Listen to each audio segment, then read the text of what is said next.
కథాభారతి శ్రోతలకు సుస్వాగతం.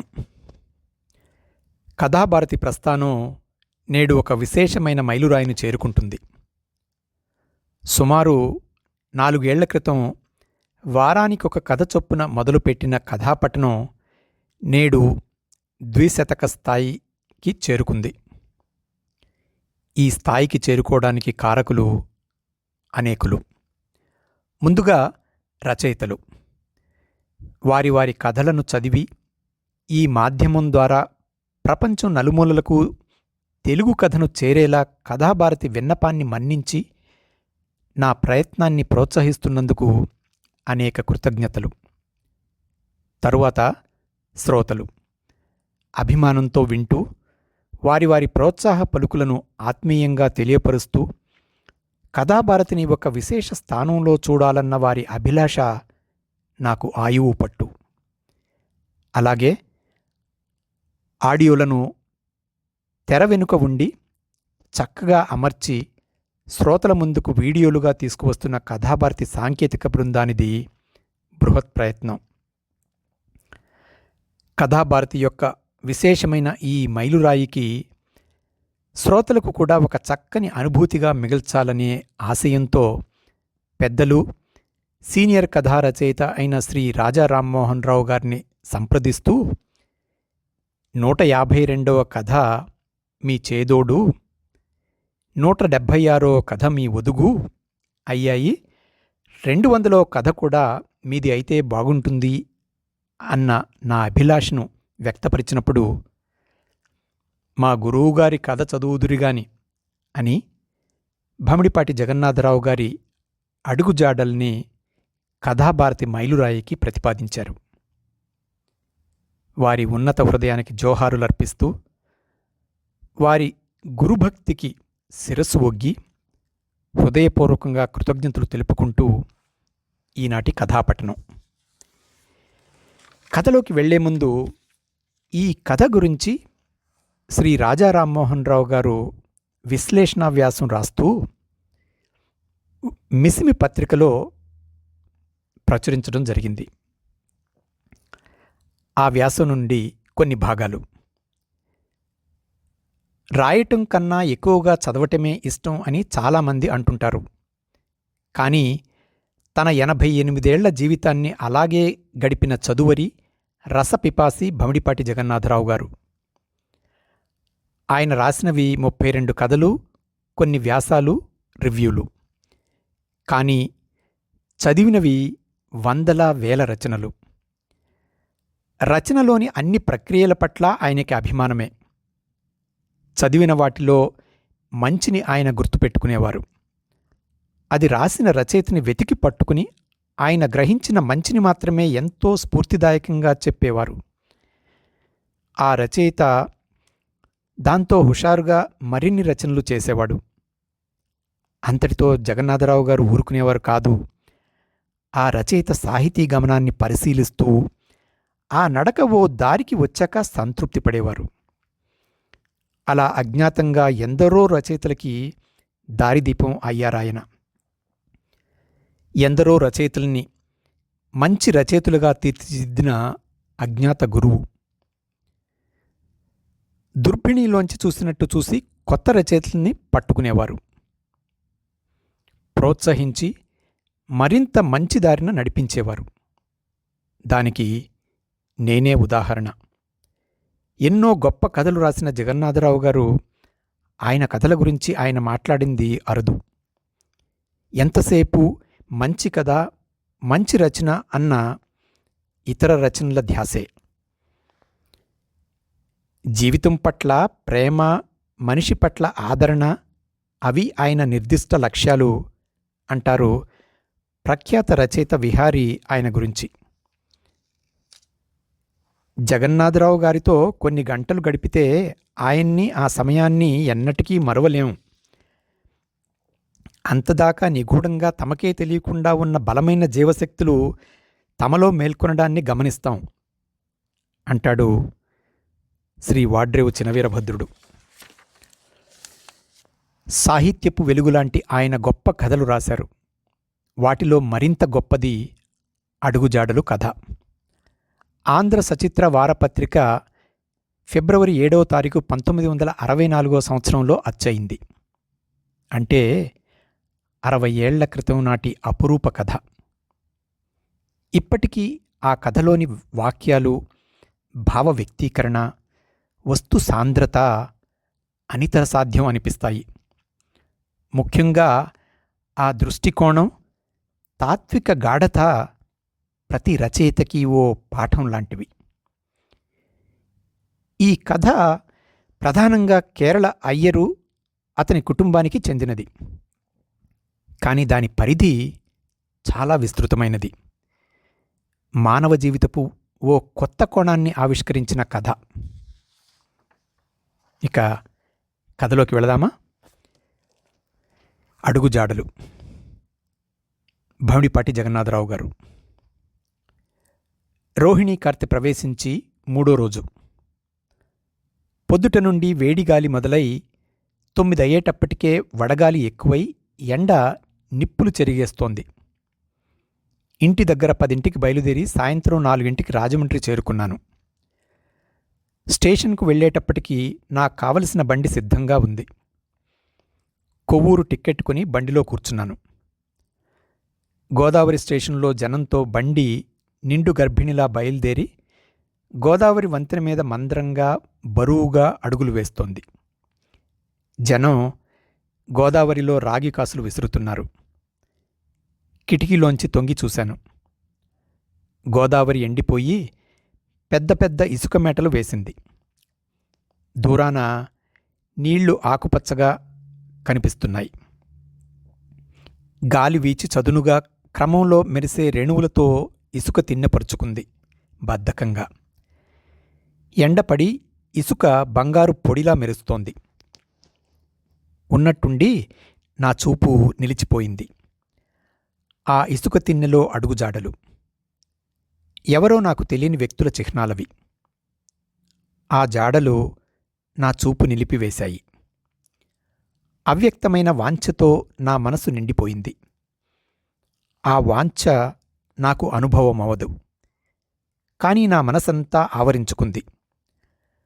ఆ తిన్నెపై దిగి సువిశాలంగా పరుచుకున్న ఆ ఇసుక మేటలో ముద్రింపబడిన ఆ పాదాల జాడలు తాకాలని, వాటిని వదలకుండా వాటిలో కలిసిపోవాలనే నాలోని వాంఛలోని అసందర్భం నాకు తెలుసు.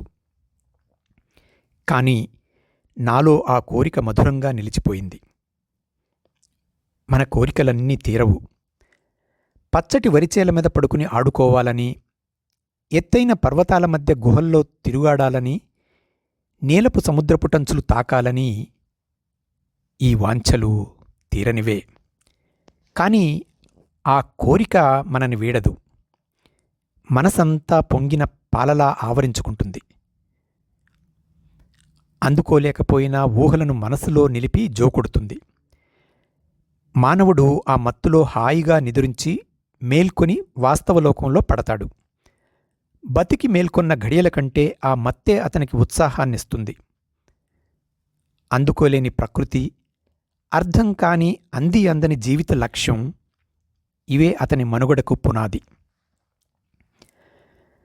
అంచుల్లేని పాలసముద్రంలో మధురహాసంతో ఒప్పే రమణితో శేషపానుపుపై శయనించినట్టు ఆ కమనీయమూర్తిని చూపించే దృశ్యం నాకిప్పటికీ అందుకే అత్యంత మనోహరంగా గోచరిస్తుంది.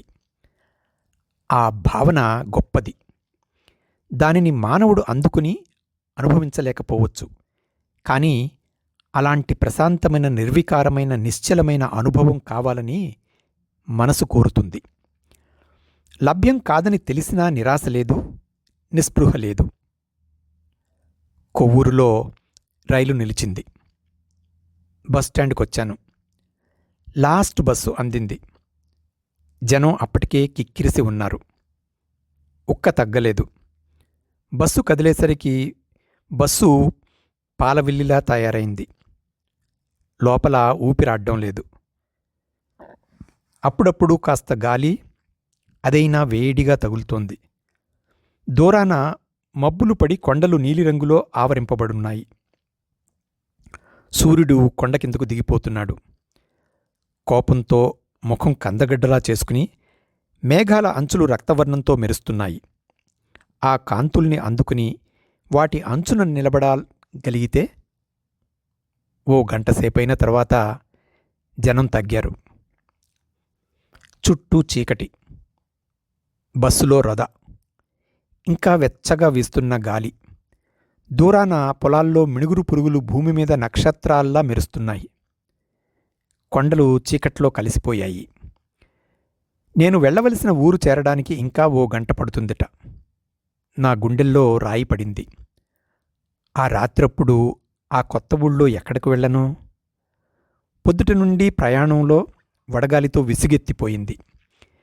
చివరకు ఈ బస్సు ప్రయాణంలో నాలో ఓర్పు పోయి చిరాకు, విసుగు చివరి దశకు వచ్చేశాయి. 9 అయింది. నేను రావలసిన ఊరు వచ్చిందని చెప్పాడు కండక్టరు. దిగాను. చుట్టూ చీకటి. కొంచెం దూరంలో కిళ్ళి కొట్టులో పెట్రోమాక్స్ లైట్ వెలుతురు. పైనుంచి సామాను అందుకోవడానికి కూడా ఎవరూ లేరు. నేనే అందుకున్నాను. చెయ్యి బెణికింది. బస్సు కదిలిపోయింది. ఈ ప్రయాణంతో ఒళ్ళంతా నలిగిపోయింది. మనసు ఆలోచించడం అలవాటు లేనట్టుగా మొద్దుబారిపోయింది. ఆ చీకట్లో కొత్త ప్రదేశంలో కొద్ది క్షణాలు నిల్చున్నాను. కర్తవ్యం గుర్తుకొచ్చింది. లైటు దగ్గరకు వెళ్ళాను. కిళ్ళి కొట్టతను కొత్త ముఖం నా వాలకం చూసి కాబోలు ఏమిటన్నట్టు చూశాడు. నేనీ ఊరికి కొత్త. ఇప్పుడే బస్సు దిగాను. ఇక్కడికి ఉద్యోగం మీద వచ్చాను. ఈ రాత్రి ఏదైనా హోటల్లో గది దొరుకుతుందా అన్నాను. అబ్బే, ఇది చిన్న పల్లెటూరండి. గదులు దొరకవు. మీ ఆఫీస్ కూడా మూసేస్తారే అని కాసేపు ఆలోచించాడు.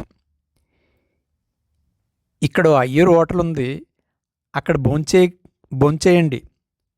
పడుకకు నే చూస్తానులేండి అని చప్పట్లు కొట్టి ఒరే సుబ్బా అని పిలిచాడు. ఈరి సామాన్లు అయ్యర్ హోటల్లోకి తీసుకెళ్ళి ఈరికి భోజనం పెట్టించు. కాంత పడుకోవడానికి చోటిమ్మను. బుల్లెబ్బాయి పంపాడని చెప్పు. ఆ మనిషి నా సామాను తీసుకుని ముందు నడుస్తున్నాడు. కళ్ళు కనిపించనంత చీకటిగా ఉంది. ఓ ఫర్లాంగు నడిచాం.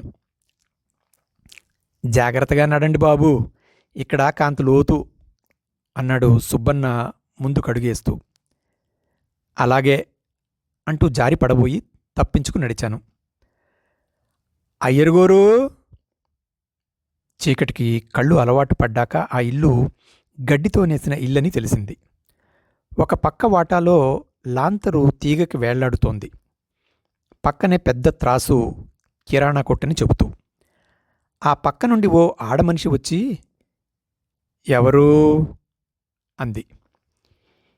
ఈ ఐగోరికి భోజనం పెట్టి ఈ రాత్రికి ఇక్కడ పడుకోవడానికి చోటిమ్మని కిల్లికొట్టు బుల్లెబ్బాయి గారు పంపారండి. అయ్యరుగురితో చెప్పండి. ఆవిడ పక్క వాటాలోకి వెళ్ళింది. ఎవరో మూలుగుతున్నారు. ఆ మూలుగుతున్నావిడితో మొదట వచ్చినావిడ ఎవరో భోజనానికి వచ్చారని చెప్తోంది. మా లక్ష్మిని కాస్త లేపమ్మా, ఆరికి విస్తరేసి వడ్డించమను. మాట యాసగా ఉంది. పక్కింటి నుండి వచ్చినావిడ లక్ష్మీ అని ఓ నిద్రపోతున్న పిల్లని లేపి భోజనం వడ్డించమంటున్నారు మీ అమ్మ అంది. ఈ పిల్ల బద్ధకంగా కళ్ళు నులుముకుంటూ లేచింది. నా సామాను వీధి అరుగు మీద పెట్టి సుబ్బన్న వెళ్ళిపోయాడు. ఆ పిల్లకి నిద్రలోంచి లేవడానికి ఇష్టంగా లేనట్టుంది. విసుగ్గా వీధి గదిలో విస్తరివేసింది. ఇంట్లోంచి మూలుగు కర్కశంగా బాధగా ఆ నిశ్శబ్దంలో అసహ్యంగా ఉంది. చల్లారిపోయిన అన్నం, వాసన వేసే పచ్చడి, గొంతులో దిగే ఆ అడ్డాకులోని పుల్లలు నాకు వెగటు వచ్చింది. పక్కింటావిడ అడుగుతోంది.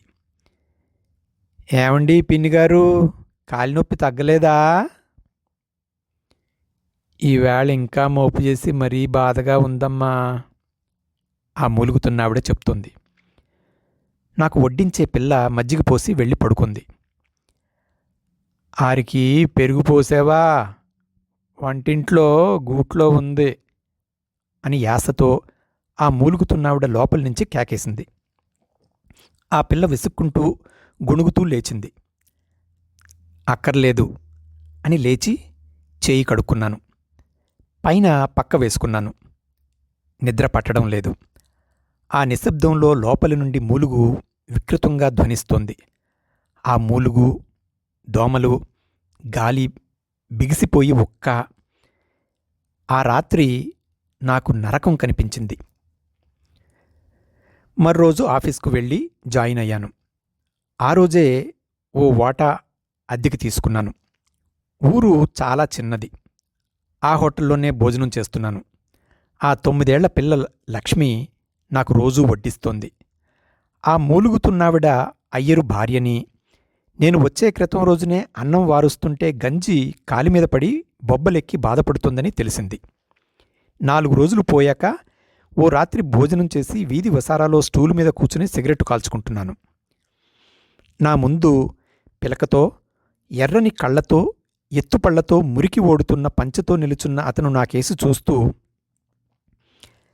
కొత్తగా భోజనానికి చేరారా? అడ్వాన్సు 20 ఇవ్వండి అన్నాడు. అతనే అయ్యరని తెలిసింది. రూపాయలిచ్చాను. ఎక్కడ పని చేస్తున్నారు? గొంతు కర్కశంగా ఉంది. నే చెప్పేలోగానే ఎటో చూస్తూ ఆలోచనలో పడిపోయాడు. మంచినీళ్లు కావాలి అన్నాను. నీళ్ళియ్యే అంటూ ఇంట్లోకి ఉరిమాడు అయ్యరు. నాకు రోజూ వడ్డించే పిల్ల నీళ్లు తీసుకొస్తుంటే కొద్దిగా అతని పంచె మీద ఒలికాయి. బుద్ధిలేదు, ఏమంత పరాకు అంటూ అయ్యరు చట్టున ఆ పిల్లని లెంప మీద కొట్టాడు. ఆ పిల్ల చేతిలోని గ్లాసు దూరంగా పడింది. ఆ లేత కళ్ళల్లో గిర్రున నీళ్లు నిలిచాయి. ఎరుపెక్కిన ఆ లేత బొగ్గ మీద తట్లు తేలాయి. ఆ యజమాని రూపం, అతని ప్రవర్తన, ఆ పరిసరాలు, ఇంట్లోంచి ఆ మూలుగు, ఇవన్నీ ఆ ఇల్లన్నా, ఆ ఇంట్లో వ్యక్తులన్నా నాకు వెగటు కలిగించాయి.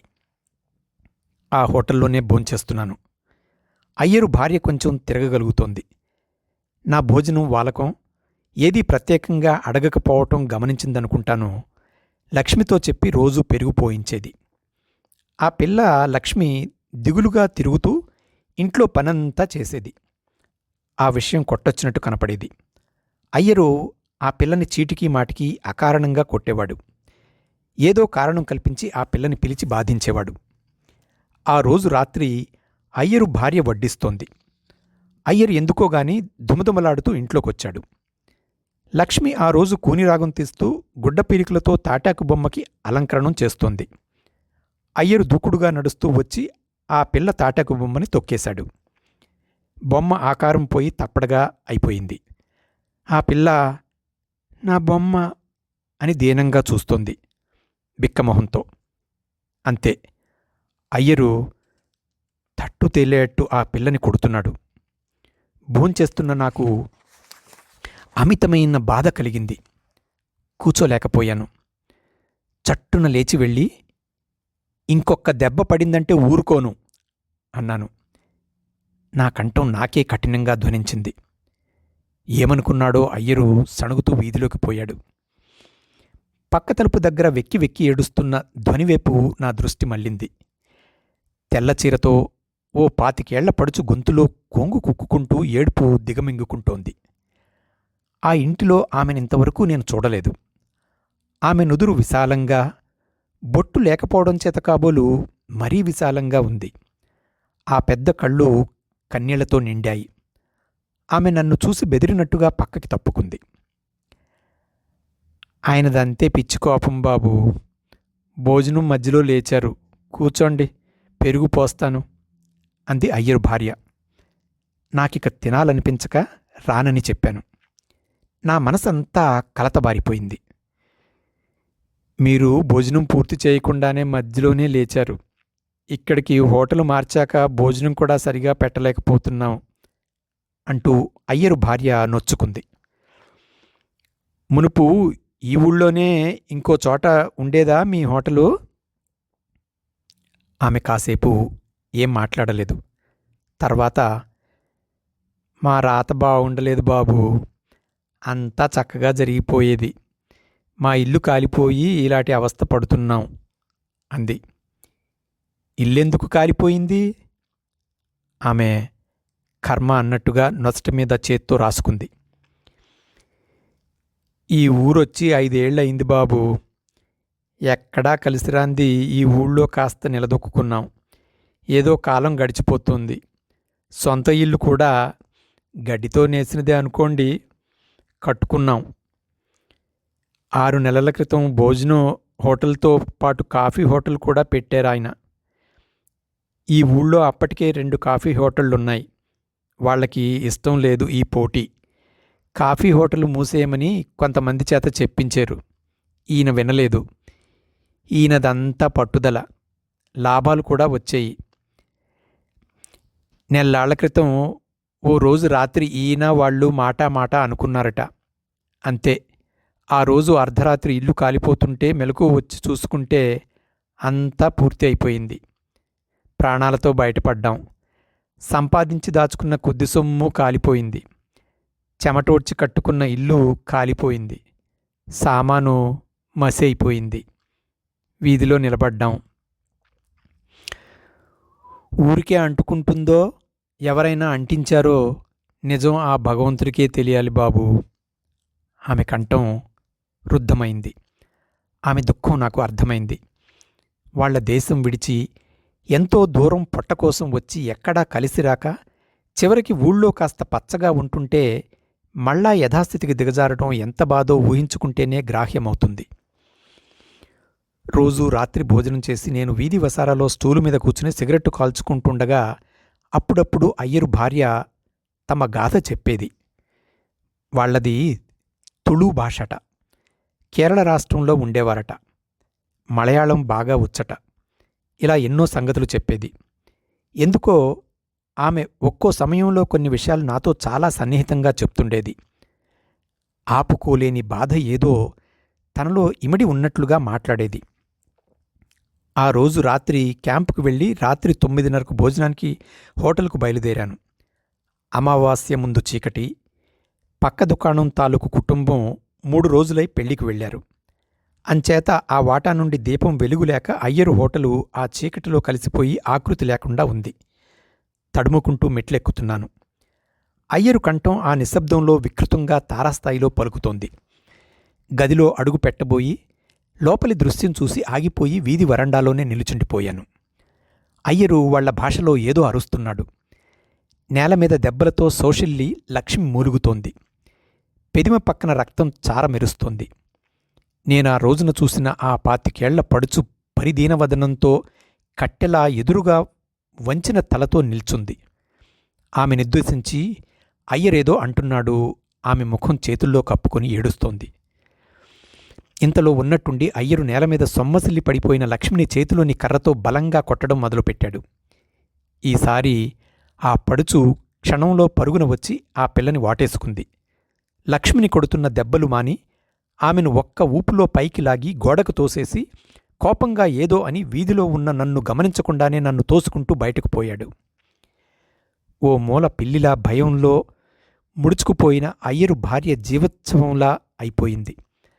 ఆమె వదనంలో దుఃఖపు ఛాయలు ఎనలేని వ్యధ కొట్టొచ్చినట్టు ప్రతిఫలిస్తున్నాయి. ఇంతలో ఆ పడుచు నన్ను చూసింది. బెదిరిన దెబ్బతిన్న పక్షిలా రివ్వున లేచి లక్ష్మిని అక్కున చేర్చుకుని పిచ్చిగా లోపలికి వడిగా పోయింది. అప్పుడు అయ్యరు భార్య నన్ను చూసింది. తెల్లబోయినట్టుగా కాసేపు ఉండిపోయింది. 2 నిమిషాల్లో లేచి ముఖం కడుక్కుని నిశ్శబ్దంగా పీట వేసి విస్తరివేసింది. నేనీ పూటేం తినను అంటూ వీధి వసారాలో స్టూలు మీద కూర్చున్నాను. ఆమె ఓ గ్లాసు మజ్జిగ తీసుకొచ్చింది. తాగాను. సిగరెట్టు కాల్చుకుంటున్నాను. సిగరెట్టు అయిపోయింది. లేచాను. వెళ్తున్నారా? ఆ పిలుపులోని వేదన నన్ను నిలిపివేసింది. ఆమె ముఖం సరిగా కనబడకపోయినా ఆమె స్వరంలోని దీనత్వం నన్ను కదిలించివేసింది. ఆపుకోలేని తనలో ఇముడ్చుకోలేని వ్యధతో ఆమె అల్లాడిపోతోంది. నాకు కాస్త విషం సంపాదించి ఇవ్వండి. నాకింకేమీ వద్దు. నేనీ బాధ భరించలేను అంది ఆమె నాకేసి జీవం లేనట్టు చూస్తూ. మీకెంతమంది పిల్లలు? అన్నాను నిశ్శబ్దాన్ని ఛేదిస్తూ. ఆమె కాసేపు ఆలోచించి, 3, 2 అమ్మాయిలు, ఓ అబ్బాయి అంది. అయ్యరుగారికి కోపమెక్కువ. మీరు ఎలాగో అలవాటు పడాలి. ఆయన కోపానికి, మూర్ఖత్వానికి మీరే తల్లడిల్లిపోతే పిల్లలు బెంగపడిపోరా? మీ పెద్దమ్మాయి ఎంత బాధపడుతోందో గమనించారు కదా. మీరు కలగజేసుకోవడంతో మీ పెద్దమ్మాయి చెల్లెలు లక్ష్మిని ఆదుకోవలసి వస్తోంది. ఇలాంటి సమయాల్లోనే మీరు ధైర్యంగా ఉండాలి అన్నాను. ఆమె మాట్లాడలేదు. స్థాణువులా ఉండిపోయింది. పిల్లల్ని ఏదో విధంగా మీరే పైకి తీసుకురావాలి. చిన్నపిల్ల పెళ్ళి, అబ్బాయి చదువు ముఖ్యం గదా. అందులో పెద్దపిల్లని దేవుడే అన్యాయం చేశాడు. ఆమె మీద పిల్లల భారం వేసి మీ దారి మీరు చూసుకోవటం ధర్మం కాదు. పోనీ ఆమెకు మళ్ళా వివాహం చేయలేకపోయారా? మీ దేశంలో ఆ ఆచారంలో మార్పు వచ్చి మళ్ళా వివాహాలు జరగడం లేదా? అన్నాను విషయం మార్చాలని. ఆమె నోట మాట లేదు. చివరికి నేనే, ఎన్నాళ్ళయింది మీ పెద్ద అమ్మాయికి వైధవ్యం వచ్చి అన్నాను. అంతే. చట్టున ఆ నిశ్శబ్దంలో అదిరిపోయేటట్టు ఆమె వెర్రిగా అరిచింది.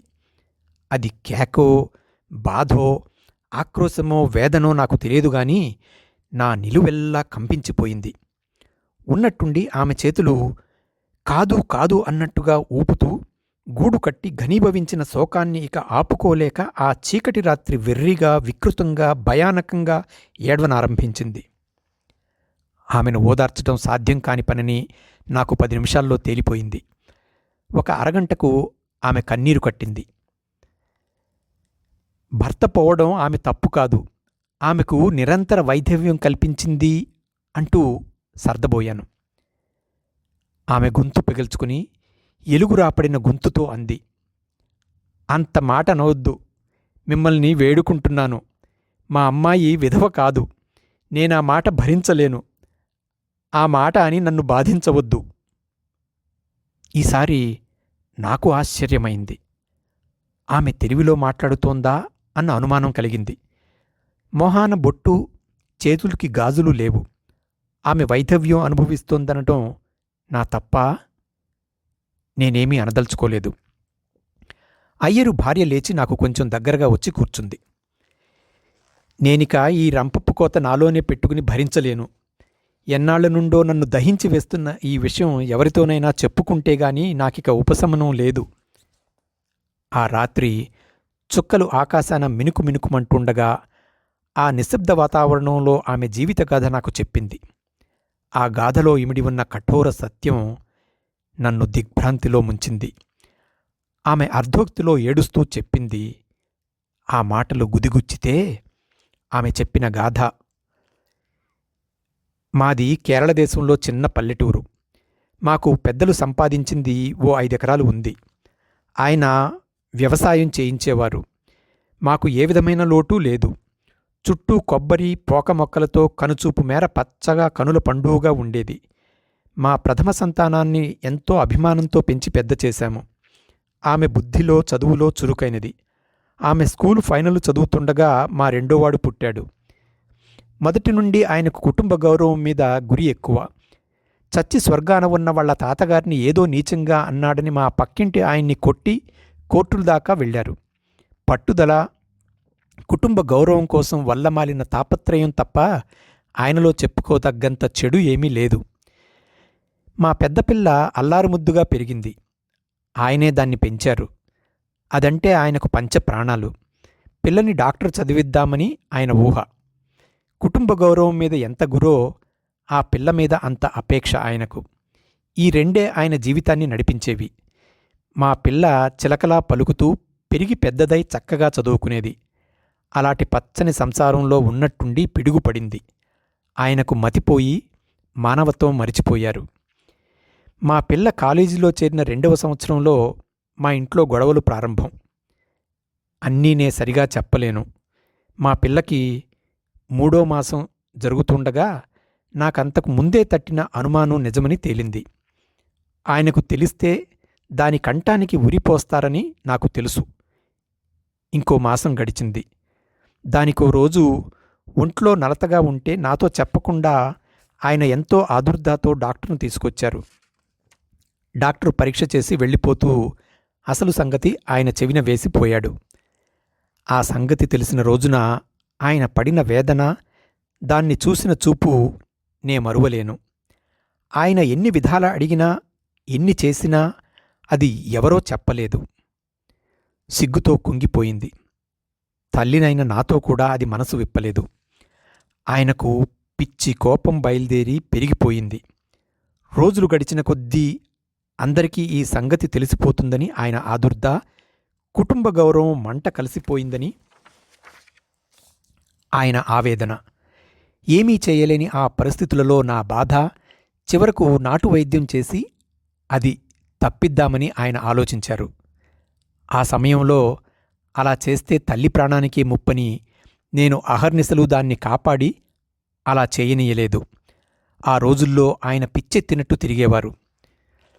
ఓ రోజున జేబులో రూపాయి నోట్ల కట్టలతో ఇంటికి వచ్చారు. ఉన్న 5 ఎకరాల పొలం అమ్మేశారట. ఆ ఊళ్ళో ఉంటే తనింక తలెత్తి తిరగలేరట. అది తెలియక అమాయకత్వంలో చేసిన తప్పుకు స్వదేశం విడిచి ఎక్కడో దూరంగా కొత్త భాష, కొత్త జనం మధ్య కలిసిపోయి ఈ మచ్చ దాచుకోవాలని ఆయన ఊహ. ఎక్కడికో తెలియకుండా బలవంతాన మమ్మల్ని ప్రయాణం చేయించి నెల్లూరు తీసుకొచ్చారు. మా పెద్దమ్మాయికి అక్కడే ఆడపిల్ల పుట్టింది. ఆ రోజుల్లో ఆయన చేసిన పనిలోని క్రౌర్యం నాకు ఈనాటికి గుర్తుంది. పిల్ల పుట్టిన 13వ రోజున దాని బొట్టు చెరిపించేశారు. చేతి గాజులు బద్దలు కొట్టి తెల్లచీర దానిచేత కట్టించారు. ఆయన ఘోరమైన ఊహ నాకు కొంతవరకు అర్థమైంది. ఆ పని ఆపబోతే పుట్టిన పిల్లని పీక పిసికి చంపేస్తానన్నారు. దాంతో ఊరుకోవలసి వచ్చింది. వయసులో ఉన్న పిల్లకి పెళ్ళెందుకు చేయలేదన్న ప్రశ్న ఎక్కడున్నా వస్తుంది. ఆ అనుమానం ఎవరికీ కలగకుండా దాని జీవితం శాశ్వతంగా పాడు చేద్దామని ఆయన సంకల్పం అనిపించింది. అలా చేస్తే అది చేసిన తప్పుకు తగిన శిక్ష అని ఆయన ఉద్దేశం కాబోలు. ఆ పుట్టిన పిల్ల లక్ష్మి.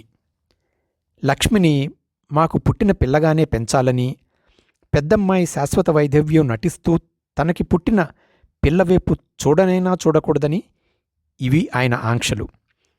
ఆ ఆంక్షలు ఆయన అక్షరాలా అమలు జరిపారు. లక్ష్మికి నెల నిండుతుండగా ఊరు మార్చి ఇంకో ఊరికి తీసుకొచ్చారు. లక్ష్మిని నా పిల్లగా పెంచాను. ఓ పక్క గదిలో అసలు తల్లికి పాలు చేపుతుండగా ఆయన ఆంక్షకు లోబడి ఆ చిన్న కూనని పోతపాలతో నేనే పెంచాను. లక్ష్మికి తల్లిని అక్కగా చేశాం. కానీ ఆ మాతృహృదయంలో పొంగుతున్న ప్రేమని ఆపగలమా?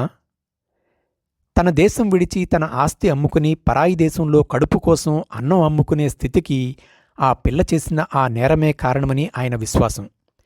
దాంతోనే కక్ష సాధించారు, సాధిస్తున్నారు. ఊరు నుండి ఊరు మార్పించేవారు. ఏ పని చేసేవారు కాదు. ఉన్న డబ్బు 3 ఏళ్లలో అయిపోవచ్చింది. ఊరు మార్చి హోటలు పెట్టుకున్నాం. కాని ఎన్ని చోట్ల హోటలు పెట్టినా కలిసి రాలేదు. ఈ ఊళ్ళో కాస్త పచ్చగా ఉన్నాం. కానీ ప్రజలు మమ్మల్ని చూడలేకపోయారు. భగవంతుడు, కూతురు, ప్రజలు అందరూ కూడా తనకి అన్యాయం చేశారనే ఆయన కక్ష కట్టారు. అది కాస్త లక్ష్మి మీదకు తిరిగింది. దాన్ని కాల్చుకు తినేవారు, కొట్టి బాధించేవారు. ఇక ఈవేళ జరిగిన సంగతి, అక్కయ్యా నీకు బొట్టు బాగుంటుందని అది వద్దంటున్నా వినకుండా లక్ష్మి దాని మొహాన కుంకుమ బొట్టు దిద్దుతోంది. బొట్టు దిద్దుతుండగా ఆయన వచ్చారు. ఆయన కోపానికి అవధులు లేకపోయాయి. ఆ బొట్టు చెరిపి పెద్దమ్మాయిని నానా మాటలు అని లక్ష్మిని చచ్చేట్టు కొట్టారు. మానవుడు విధించిన శిక్ష, అందులోనూ నిర్దయతో కన్న తండ్రి విధించిన ఆ శిక్ష భరిస్తూ, అది శాశ్వత వైధవ్యం నటిస్తూ తన పిల్లని చూసుకుని పాలిచ్చి ఆడించుకుని పెంచి పెద్ద చేసే అవకాశం లేకపోతే ఆ తల్లి మనసు ఎంత విలపిస్తుంది? అంతా చూస్తున్న నా మనసు ఎంతకాలం ఈ బాధ భరిస్తుంది? ఆమె నిట్టూరుస్తూ అడిగింది. ఇంత ఘోరమా అన్నట్టుగా దూరంగా కుక్క ఎలుగెత్తి పెడుతున్న రోదన. ఈ కఠోర దుఃఖగాథ తనలో ఇముడ్చుకోలేనన్నట్టు ఆకాశం మబ్బులతో మూసుకుపోతోంది. ఒక స్త్రీ తెలియక చేసిన తప్పిదానికి పరువు కోసం తండ్రి విధించిన ఆ జన్మాంత శిక్షని విని కాబోలు నక్షత్రాలు వెలవెలబోయాయి. ఈ విషాద సత్యం నా మీద ఎంత తీవ్రంగా పనిచేసిందోనే చెప్పలేను. ఆ రాత్రి ఇంటికి వెళ్ళి పడుకున్నా నిద్రలేదు. పాపం, కుటుంబ గౌరవ ప్రతిష్టల కోసం తప్పు చేసిన ముద్దుల కూతుర్ని క్షమించలేక సొంత ఊరు పొలం తెలనాడుకుని ఎన్నో వేల మైళ్ల దూరం ప్రయాణించి సత్యాన్ని మార్చి జీవిస్తున్న అయ్యరు. మోసుకుంటే తెలియని వయసులో మోసగింపబడి తండ్రి చండశాసనానికి బద్దురాలై జీవన నందనవనాన్ని శాశ్వతంగా ముళ్లకంపగా మార్చుకుని బతుకుతున్న ఆ పడుచు, కూతురి వ్యధ సహించలేని ఆ తల్లి, దుఃఖభాజనమైన కుటుంబం, దుఃఖచిహ్నంగా లక్ష్మి, పిలకతో జిడ్డు ఒడుతున్న ముఖంలో కోపం తప్ప మరేమీ లేని ఆ అయ్యరు మనోవల్మీకంలో ఇంత బాధ దాగి బుసకొడుతుందని ఎవరికి తెలుసు? మొదటిసారిగా అయ్యరు మీద జాలి కలిగింది. పొద్దుటే పోస్ట్మ్యాన్ లేపాడు. టెలిగ్రాము అందించాడు. ఆతృతతో తీసుకుని చూశాను. మావగారికి బాగుండలేదు, రమ్మని ఉంది. సెలవు పడేసి బయలుదేరి వెళ్ళాను. నేను వెళ్ళిన 4 రోజులకు ఆయనకు బాగా కులాసాగా ఉంది. వచ్చేటప్పుడు భార్య పిల్లల్ని తీసుకొచ్చాను. మంచి రోజు అది చూసుకుని బయలుదేరేటప్పటికీ 15 రోజులు పట్టింది మళ్ళా నా ఉద్యోగపు టూరు చేరేటప్పటికి. ఆ రోజు ఇంట్లో భోజనం చేస్తుంటే అయ్యర్ హోటలు జ్ఞప్తికి వచ్చింది. మొదట్లో ఆ భోజనం, ఆ ఇల్లు, ఆ వ్యక్తులంటేనే అసహ్యం. ఆ కుటుంబంలో దాగి ఉన్న రహస్యం, ఆ వ్యక్తుల హృదయాల్ని కలచివేస్తున్న వ్యధ అర్థమయ్యాక ఆ కుటుంబం మీద నాకు కలిగిన సానుభూతి అన్నీ ఆలోచనల్లో కలిసిపోతున్నాయి. రాత్రి భోజనం చేసి అయ్యర్ హోటలుకెళ్ళాను. పక్క వాటాకింకా తాళం వేసి ఉంది. వీధి వసారాలో ఓ మూలగా తుండుగుడ్డ నెత్తిన వేసుకుని నెత్తిన చేతులు పెట్టుకుని గొంతు కూర్చున్నాడు అయ్యరు. దైన్యానికి ప్రతిబింబంగా ఉన్నాడు. నన్ను చూసి ఇంట్లోకి చూస్తూ కళ్ళనీళ్లు తుడుచుకున్నాడు. ఇంట్లోకి వెళ్ళాను. మంచం మీద బల్లిలా అంటుకుపోయి పడుకునుంది అయ్యరు పెద్ద కూతురు. ఏ 10 రోజుల నుండో ఆహారం లేనట్టుగా వాడిపోయి ఉంది వదనం. నిద్రపోతోంది. కళ్ళ పక్కల నుండి నీళ్లు కారుతున్నాయి. పక్కన కూర్చున్న లక్ష్మి చుట్టూ ఓ చేయి వేసి రెండో చేత్తో లక్ష్మి 2 చేతులు పట్టుకునుంది. నిద్రలో కూడా ఆ బంధం విడవలేదు. నన్ను చూసి అయ్యరు భార్య వెక్కి వెక్కి ఏడ్చింది. నేను వెళ్ళిన 3 రోజుల తర్వాత నుండి పిల్ల జ్వరంతో కలవరింతలతో ఒళ్ళు తెలియకుండా ఉందిట. ఎందుకొచ్చింది ఇంత జ్వరం అన్నాను. ఏం చెప్పమంటారు బాబూ, ఆ రోజున ఆయన అన్న మాటలు, చేసిన పని దాన్ని హడలకొట్టేశాయి. పైగా మమ్మల్ని ఊర్లో ఉండకుండా కూడా చేయాలని చూస్తున్నారు కొంతమంది. వెర్రి తల్లి, అసలే తండ్రి ఆ రాత్రి అన్న మాటలతో కుమిలిపోతుంటే అదే దొరికిందా వాళ్ళకి అని ఊరుకుంది దుఃఖంతో మాట రాక. ఏం జరిగింది?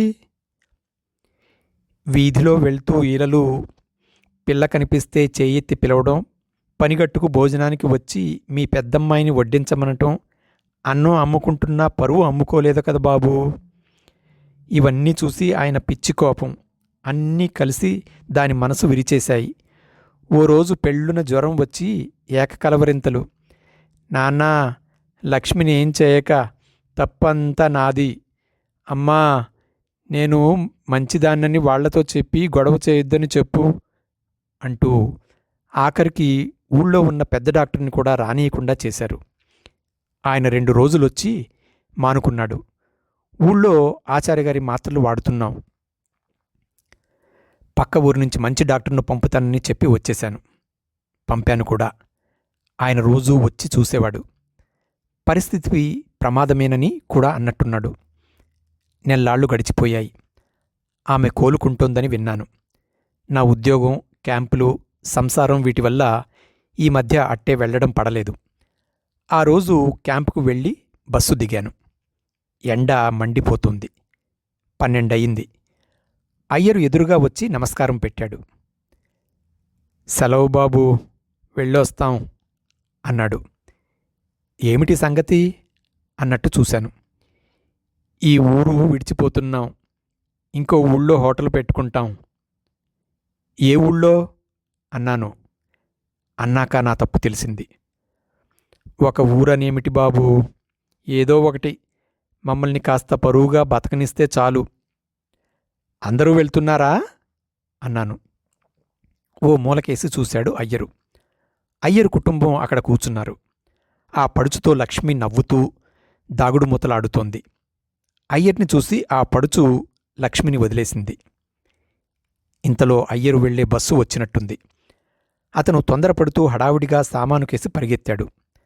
ఆ తొందరలో పంచె కాలిలో చిక్కుకుని ముందుకు పడబోయి ఆపుకున్నాడు. అడ్డొచ్చిన కూలీవాళ్లని తోసేస్తున్నాడు. ఆయాసపడుతూ సామానంతా తెచ్చుకుని బస్సు మీదకి వేసుకున్నాడు. చెమటతో చొక్కా ఒంటికి అంటుకుపోయింది.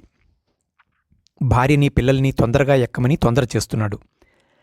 అతని ఆతృత చూస్తుంటే నాకు అనిపించింది, ఎంత వింత ఈ జీవితం. ప్రతి జీవితం ఓ రహస్యం.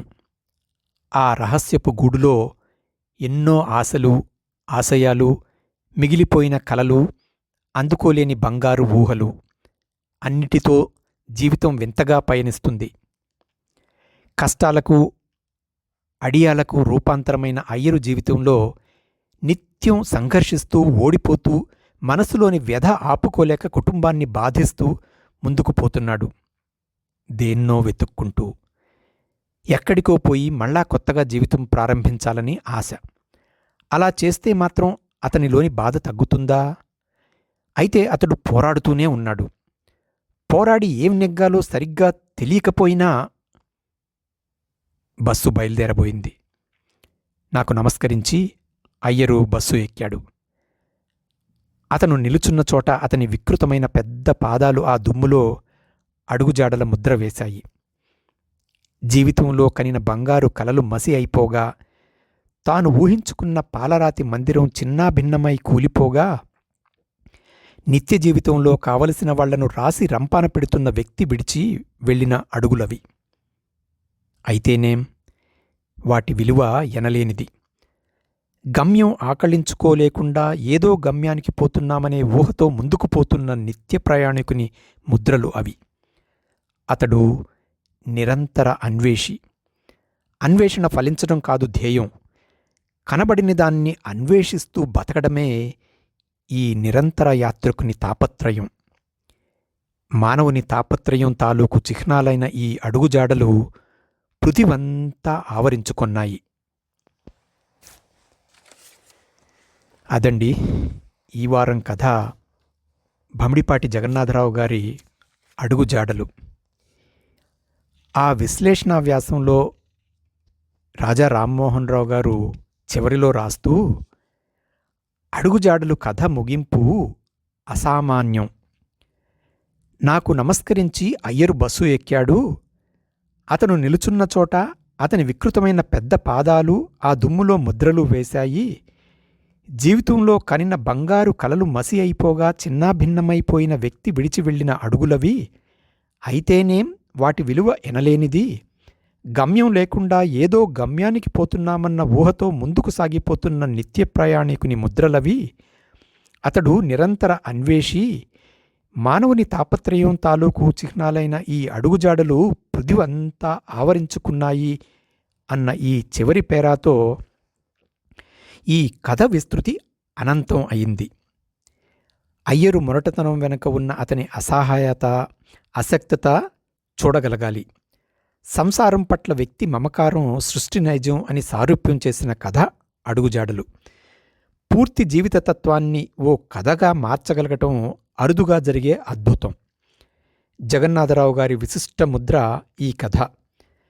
కథా జగతిలో కలకాలం నిలిచేది అంటారు ఆ వ్యాస విశ్లేషణలో వి. రాజా రామ్మోహన్ రావు గారు. రాజా రామ్మోహన్ రావు గారు కథా జగతితో పాటు కథాభారతి ప్రస్థానంలో కూడా మీరు ప్రతిపాదించిన మీ గురువుగారి కథ అడుగుజాడలు సదా పచ్చగా ఉంటుందని, కాలసర్పం దాన్ని కాటువేయదని నమ్మకం నాకు ఉంది. ప్రతిపాదించిన మీకు శతదా కృతజ్ఞతలు, ధన్యవాదాలు. ఇంతటితో ఈ కథను ముగిస్తూ మళ్ళీ వచ్చే కథతో కలుద్దాం. సర్వే జనా సుఖినో భవంతు.